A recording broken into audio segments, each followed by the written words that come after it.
ginagawa ko, yung simple lang, hindi ko na ginagawang komplikado yung pag-iibong ko. Amino acid. O ginagamit ko mga pangmanok nga lang. Doon na pumapasok yung yung pagdadagdag natin ng carbo, protein, saka fats. Gumagawa na lang ako ng paraan kung ano yung kaya kong gawin sa mga ibong ko.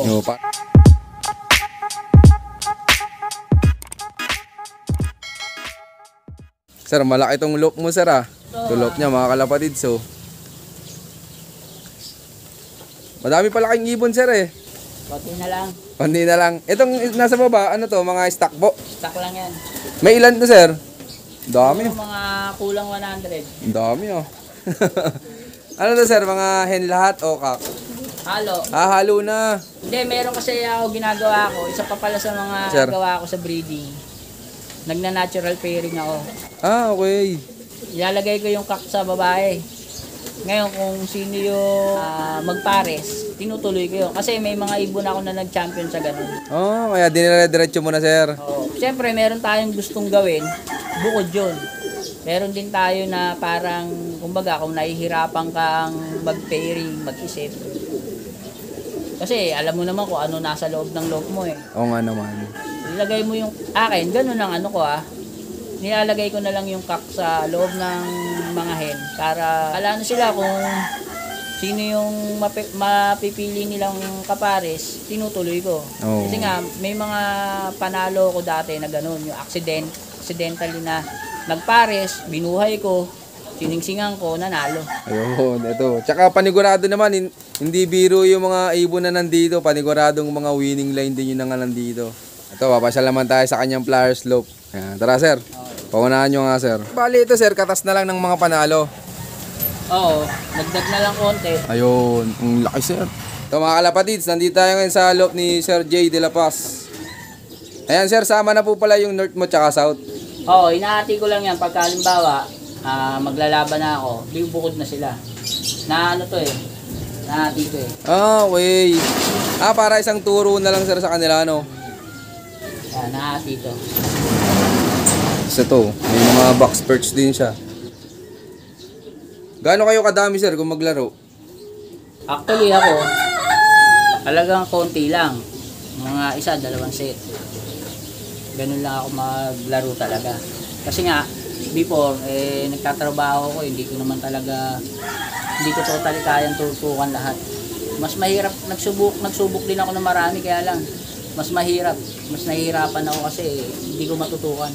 Pag marami, minsan may problema na hindi ko pa mapansin.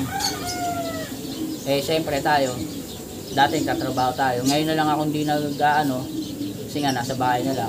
Pero mas nakukondisyon yung ibon pag kukunti. Sa bagay. Pero ikaw po pala, Sir J. De La Paz, paano mag-prepare ng ibon pag malapit na yung training sa track? Same thing ng breeding. Purga. Katapos ng upper lower. Kumbaga, papalakas ka na ng immune system, ganun lang.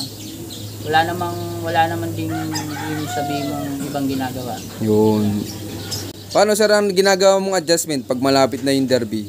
Before training at saka before ng derby, kung ano yung ginagawa ko sa pagbe-breed, ganun pa rin. Ganun pa din. Oo. Kumbaga, siyempre, ang naiba lang doon, ang nadagdag lang doon, before training, nagbaboxing ka pa ulit, yung booster. Kasi ngayon, iba pagka wala kang bakuna, medyo ang dali tamaan ng ibon Kahit sabihin mo, tataka ka, healthy. Pag uwi, ang tatamaan yung mga naiiwan, lalo na yung mga young bird. Kaya, kumbaga yun yung before training, kailangan nakapag-vaccine para hindi naman maubos yung ibon natin sa Maraming salamat po, Sir J. De La Paz. Pagdating naman po, sir, ng derby na, ano yung mga ginagawa mong diskarte na sa mga ibon mo? Ako, sir, sa derby, yung ginagawa ko, yung simple lang, hindi ko na ginagawang komplikado yung pag-iibong ko. Kasi unang-una, katulad ng mga gamot na ginagamit natin, unlike before na talagang, dati, sabihin na natin, talagang imported di ba? Kaya lang, nung nandito na ako sa Binangonan, nahihirapan na ako na ano dito, nahihirapan na akong kumuha ng mga, kumbaga, pupunta pa ako Manila, bibili ang gamot. Kumbaga, nag-isip na ako ng mga pang-alternative ko dun sa mga gamot na ano na ginagamit ko na mga imported. Kahit sa patuka, kung ano yung available na malapit dito sa akin, yun ang ginagamit ko. Kasi nga, hindi lahat available eh. Mas mahirap magkarera yung ano eh, yung eto kailangan mo kasi wala kang mabili. Mahirap yung gano'n. Yun. Pero anong madalas mong magamit na vitamins dito sa loop mo, sir? Pagkarera na, interview. Basta ako, hindi nawawala sa akin yung ano, amino acid. Ako, ginagamit ko, mga pangmanok nga lang eh. Tawag dito, nagbabinder din ako ng mga katulad na ng mga phytotrine, pink mineral, bibigay din tayo ng mga grits. Yan. Kumbaga, ang patuka ko naman, depende na sa ano yan. Nagdidepende kung ilang kilometer na yung binabato natin, doon na pumapasok yung ano, yung pagdadagdag natin ng carbo, protein, saka fats. Kumbaga, meron akong sinusundan na ano, sinusunod ko yung bawa, magka medyo malayo na, ito nabibigay ko. Pagka malapit at kaya pa, ito lang.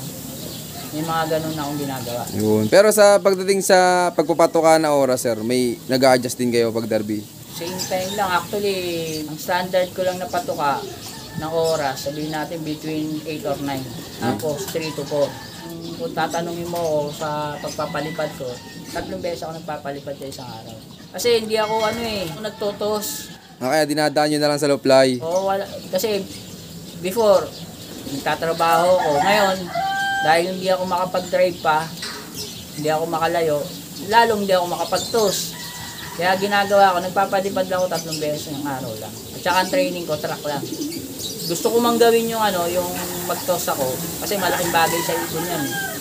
Pero hindi ko nga lang magawa. Pero gumagawa na lang ako ng paraan kung ano yung kaya kong gawin sa mga ibong ko. No, para matulungan nyo pa rin, sir, ano? Oo. Thankfully naman, kumbaga, nakakapagpadulo pa tayo. Yun, maraming salamat po, sir. Yeah, Sir Jay, tingin mo ano yung pinaka-importante sa pagkakalapati para manalo? Enjoyment. Kasi pag di ka nag-enjoy sa ginagawa mo, kahit na anong gawin mo eh, hindi magiging ano yung ibon.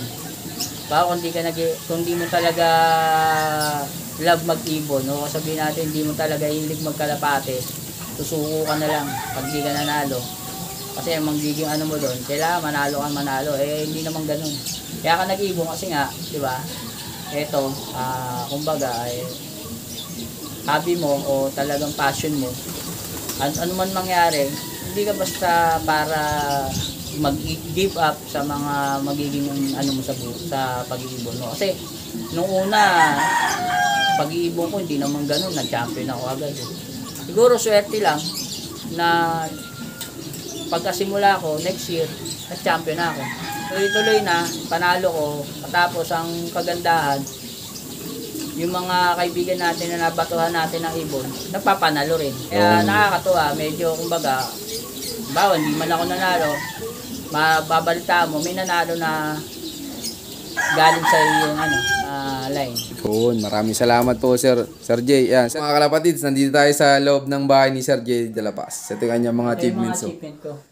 Ganito yung mga dating trophy, sir, no? Oo, yan. Mga kahoy, oh. Alin dyan yung pinakang una mong trophy, sir? Nandyan pa? Yun, yung nasa dulo yung SR. Ito, mga kalapatids. Ito yung unang trophy ni Sir SR ba natin? Ito yata, basta yun sa SRPC. Ito, baka ito, masira na ito eh. Yan. Ang naglaro ako sa SRPC. Yun ang unang laro ko. SRPC. Ano ka na, Vice? Ayun. Kamusta naman, sir, yung unang laro mo? Super set winner. Nag-overall ako doon. Kaya lang, dapat ako yung first clacker ng Tacloban na YB ng SR. Kaya lang, hindi ko pa alam na 2-day race. Hindi ko na-i-clock yung ibong ko nung ano. Adi, inabot ng cut-off. Hindi ko na-kinlock kasi nga hindi ko alam 2-day eh. Sayang ano. Kasi nakapasok na ako ng trabaho nun eh. Tinawag lang sa akin na dumating yung ibong. Kaya sabi ko, kahit painumin na lang. Kung alam kong 2-day race yun, malamang na-i-clock ko. Pasok sana sa overall, sir. Overall pa rin siya, 13th overall, super set winner. Tsaka yung ibon na yon, top champion ng Naga. Yun, ang ganda pala ng unang laro nyo sir sa karera, ano? Kasi nahinto ako kasi nga, dati sa Bigutan ako nakatira sa Riles lang kami. Kaya lang, nung time na yon, inalis lahat yung bahay sa Riles. Napunta ako rito. Dito lang ako ulit naglaro sa Binangonan. Way back 2013. Ibon ako 2014. Naglipad ako ng 2014, nag-finisher lang ako ng Tacloban. Pero pagdating ng 2015, 4 yung overall ko sa top 10. Buo, sir, ano? Nakuha ko yung 2nd, 3rd, 6th, 7th overall. At 5. Kaya lang nagkamali ko dun sa clocking ko ng isa. Imbis na, kasi di ba ano yun, message lang. Apo. Yung space ko naging point. Ngayon, nung na-review ko bakit hindi nagre-reply, tapos na yung oras. Karera. Oo, kaya nangyari, wala, kumbaga, na-cut off. Next year, 2016, nag-Daybird Tacloban naman ako. 2nd overall. Ibon na nilabang ko doon nung time na yon, 3 lang. Yung isang ibon ko, hindi siya nawawala sa top 10 hanggang Matnog. Pagdating ng Tawiran, nawala yung mabilis. Yung 2 natira, yung isa nagpang number 8 sa Katbalogan. Pang number 8. So, may kinarga pa akong 2 sa Tacloban. Yung isa doon ang nag-Daybird. Sunod-sunod na nun yung hindi na kayo nagbago ng sistema nyo sa pagkakalapati. Actually, nagbabago lang ako pagka halimbawa, sabi ko nga, may mga bagay na hindi tayo mabili, wala yung mga available doon. Pero yun nga, nag-a-adjust lang ako. Kasi yun ang kailangan importante na matutunan ng panshir na kumbaga na natin nag-iibon na pag wala tayo nung kailangan natin, meron tayong alternative. Yon, maraming salamat sa patuloy yung suporta mga kalapatid sa siyempre. Salamat din sa pag-unlock na makapag-love visit tayo kay Sir Jay de la Paz. Sir, baka pala may mga gusto kang i-shoutout dyan. Shoutout sa mga tropang kampiyon. Kila Boss Reggie, kila Boss Mike, Ace Aquino, Neil, Floyd Abanyo. Shoutout din sa kaibigan natin kay Russell Baldago. Ito, shoutout din kay Reynapo ng Pasig. Diba? Kay Boss Aldi, shoutout sa'yo. Kay Bartley Miguel Rodriguez sa Pampanga, kay Eddie Mooney. Shoutout sa inyo at saka kay Jay dito. Yon, shoutout sa inyo lahat. At ito, may kasama nga pala tayong panshare din dito sa Rizal pa. Baka may mga gustong shoutout, magpakilala ka na din, boss. Okay. Ako si Joseph Lagrero ko ng RUFC. Shoutout ko lang yung club namin na RUFC, tapos mga member ko, Team Binangonan, tsaka Cardona, at saka family ko, tapos yung kabuo ng panser dito ng Binangonan. Good luck sa atin bukas. Last lap na. At bago ko makalimutan, baka magtampo nga yung kumpare ko kay paring Eric at saka yung kaibigan natin kay Aljon at kay Kelly, papa-shoutout nga pala. Yon, shoutout sa inyo lahat at siyempre shoutout din sa lahat ng mga patuloy na sumusuporta dyan at abangan nyo pa yung mga susunod kong follow-up visit sa iyo na keep watching and God bless you all. Thank you.